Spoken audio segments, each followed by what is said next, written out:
Dito na. Wait lang yun. Pagbata.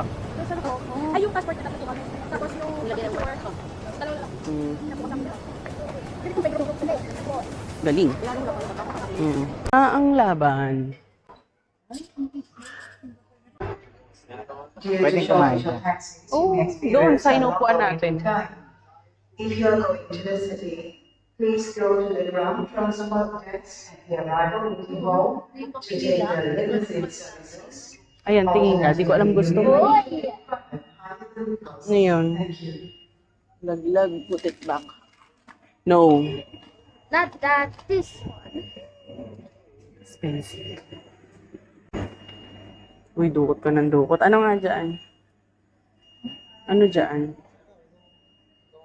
Babe, no na yung candy muna.